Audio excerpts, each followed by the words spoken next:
Tuko hapa katika michuano ya Samia Cup. Bahati nzuri tumekutana na miongoni mwa mwigizaji ambaye anafanya kazi nzuri sana, Bibi Kombolela au African Catherine kutumia. Bibi kwa sasa ndio kama bibi. Chama kubwa anawakilisha. Kwa nini tumechagua Bibi Kombolela na sio African Catherine? African Catherine hiyo ni brand yangu binafsi. Kama mimi ni Catherine. Alafu napenda kuwa Kiafrika zaidi. Ndio maana nikaweka African Catherine. Lakini kwa sasa hivi habari ya mjini ni Kombolela. Hata nikitembea barabarani, watu wengi, hata watu wengi nikikutana na barabarani wanaita Catherine. Watu sasa wanajua kama Catherine. Wengi wanaita kama bibi. Ndio maana niko tu ndio hiyo bibi. Kwa sababu sasa hivi natambulika kama bibi Kikala. Yeah. Kombolela ni tamthilia fulani hivi ambayo imekaa kiuswahili sana. Na tulikuzungumzia Catherine siku za nyuma, sidhani kama nitakuwa nakosea, hatukuwahi kuona katika theme ya Uswahili. Yaani ulikuwa unaonekana fulani kishua fulani hivi. Lakini sasa hivi hata nikikuangalia, yani unaongea kabisa umechangamka. Ilikuwa ni ngumu kiasi gani kuingia kwenye tamthilia ambayo ina Uswahili au ilikuwa ni rahisi kwako? Haikuwa rahisi kweli. Kwa mara ya kwanza, achana na msimu huu kidogo nimecheza nimepoa yani. Msimu ule wa kwanza. Yaani msimu ule wa kwanza tu kwanza kabisa nilikuwa mimi na Mashavu, yani hatuna tofauti. Mimi Mashavu yani tulikuwa watoto watukutu, ashikiki.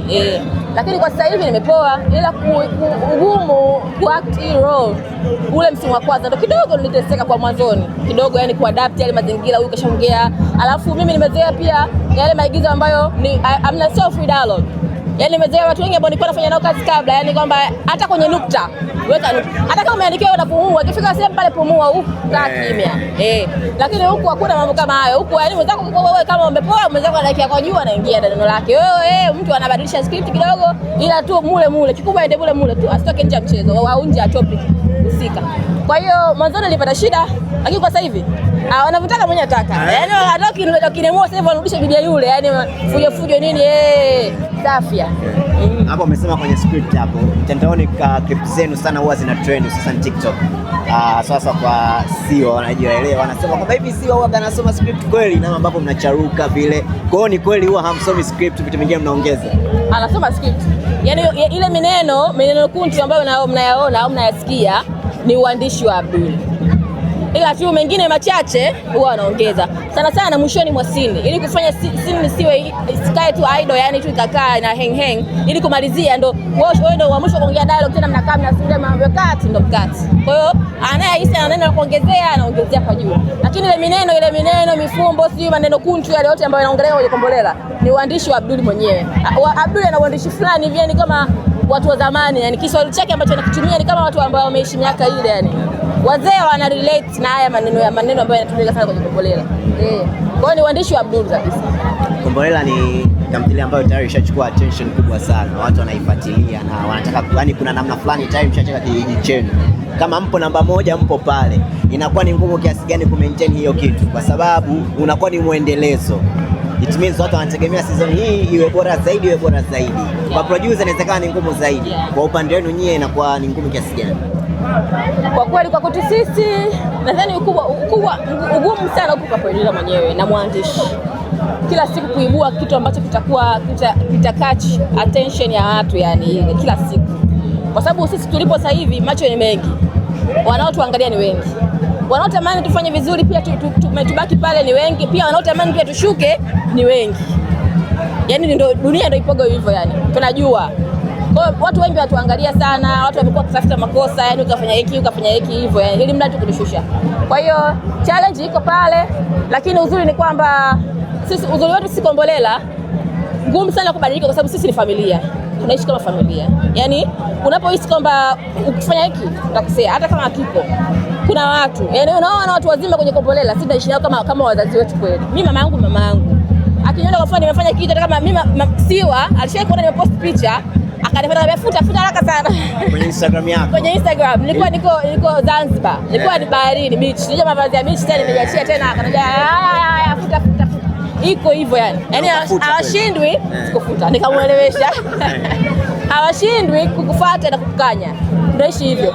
Kwa hiyo tunabebana. Sisi kufeli ama mmoja kuanguka hiyo ni ngumu sana. Kwa sababu tunashauriana, tunasikilizana, tunaelewana. Na tunaishi kama familia, tunabebana. Mwingine akiona huyu anapoenda labda wewe hapo unaanguka, usifanye hiki, fanya hiki instead. Yaani tupo hivyo. Ndio maana sisi kwetu sio ngumu sana yani ku maintain pale. Kwa sababu sisi tupo pale siku zote tupo hivyo yani. Sababu tunapendana sana, tuna upendo. mpaka sasa naamini umeigiza scene nyingi sana. Hivi ni scene gani ambayo wakati unapewa ulisema hii scene sasa hii ngoja niikomeshe, na ni scene ambayo unaipenda kweli kweli mpaka leo? Scene ambayo naipenda, kwanza nina scene zangu mbili pendwa ambazo nazipenda. Kuna scene ile ambayo nilienda kuongea na mama, ila sio ya msimu ule ambapo nilivyokuja kumfahamu kuwa yule mtu ambaye nilikuwa nadhani ni mlevi wa mtaani ni baba yangu mzazi. Zile scene kwanza sio moja, zilikuwa kama scene mbili fulani tatu fulani. Kipindi kile nilikuwa na scene tamu sana. Na scene yangu nyingine pendwa nadhani inaruka wiki hii. Inaruka wiki hii hapa hii. Hii ndio scene yangu pendwa ambayo nimecheza. Inaruka wiki hii na nyingine inaruka wiki inayofuata. Na hizo mbili zangu the best. Kuna moja ambayo inaruka wiki hii, nadhani itakuwa ni Jumapili kama sikosei. Alafu na nyingine inaruka wiki inayofuata. Hizo ndio scene zangu pendwa kabisa za msimu huu ambazo nimezifanya. Ni hizo mbili. Na msimu uliopita ndio ile ambayo zile ambazo nimekuja nikamjua baba yangu kile kipindi kile. Ila kuna ile scene ambayo nilikaa na mama yangu kitandani nikawa naongea naye. Ile scene ile kweli ile hata mwenyewe nilicheza nikajisi yes nimecheza. Ulipoambiwa unataka uingie na mzungu ilikuwaje? Nilimwambiwa? Itakuwaje? Nafikiri itakuwaje? Kawaida, iko kawaida tu kwa sababu mimi I'm always ready. I'm always ready kwa chochote. Na issue hiyo mimi niliongea na boss. Yaani muda kabla hata hii msimu huu haijaanza kuruka. Achana na mimi kurudi. Kabla haijaanza kuruka nilikuwa najua kutakuwa na kitu kama hiko. Muda mrefu sana niliongea na Abdul. Tena tangia kipindi imeisha shule msimu wa kwanza hapa katikati kwenye kusubiri. Akanambia kutakuwa na hiki na hiki kwa mbele. Sasa sikujua kama atakujaje. Sikujua kama mimi nitakuwa mjamzito nini. Wala sikujua kama nitacheza naye mimi. Lakini aliniambia kwamba kutakuwa na mzungu kwenye series. Mlikuwa mnafahamiana au nimeuliza hivyo kufahamiana kwa sababu nataka nijue kwamba kulikuwa kuna ugumu kutengeneza ile chemistry mwendani mwa mimi na bibi yangu Baroni? Hamna kuwa na ugumu wote kwa sababu mimi na Mario actually sio mara ya kwanza tunafanya kazi. Sio mara ya kwanza tunafanya kazi. Ni mtu ambaye tunafahamiana vizuri sana yani. Tunafahamiana vizuri mno. Kwa hiyo hata yeye kuja pale aliniambia alipopewa ile kasi alinipigia simu tukawasiliana, nacheza nafasi yako kwa sababu mimi nilicheza naye kazi nyingine juzi tu hapa. Na usika wetu tulikuwa nafanana hivyo. Mimi nilikuwa mke na mume. Mimi na yeye. Kwa hiyo hakukuwa na ugumu wote kwa sababu mtu ambaye namjua. Kwanza alipofika ni chemistry ilikuwepo. Watu kwanza hata hawajategemea. Alipofika tu ile chemistry ilikuwepo. Yaani alipofika tu set tayari chemistry ilikuwepo. Catherine una miaka mingapi? Kwa kweli sipendi kusema miaka yangu, no comment kwa kweli. Ila ni tupo kwenye Gen Z wa mwanzo, Gen Z mwishoni. Mimi Gen Z. Yaani mimi sijui ni millennial ama ni Gen Z. Yaani mimi kwenye millennial siko, kwenye Gen Z siko. Yaani ama unaweza tu kaneka kwenye Gen Z yani huku wa mazoni huku. Tunagawanyika kwa mbili, tugawanyike kwa mbili. Yaani kama nagawanyika fulani kama sigawanyike, yani mwenyewe sielewi. Yaani mimi kwenye millennial niko, kwenye Gen Z niko. Yaani kwenye millennial wamenikataa. Kwenye Gen Z pia wamenikataa. Yaani mimi niko katikati hapo. Unajua ule mwaka ule. Ule mwaka ule ambao tupo katikati. Mtajitaji sana. Ndio mimi hapa. Unajiona bado una nafasi ya kwenda international zaidi kwenye swala zima la uigizaji kwa sababu ni binti ambaye umetap in kwenye uigizaji, alafu kuna uigizaji fulani wako tangia kipindi kile unatamthilia yako inaonyesha Maisha Magic na nini. Yaani mtu akikuangalia tukimpeleka kwenye soko la Nigeria kama anaingia hivi, unaiona hiyo nafasi bado?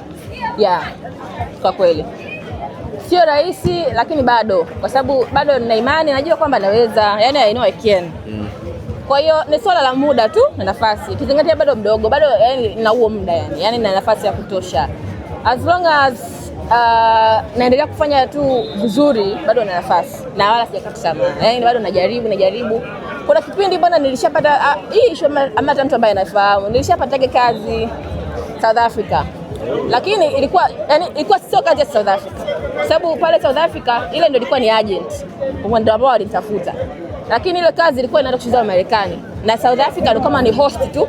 Kwa mimi imagine kipindi hiko nilichofeli, ilikuwa ni miaka kadhaa iliyopita. Nilichofeli ni mimi kutoka hapa kwenda South Africa.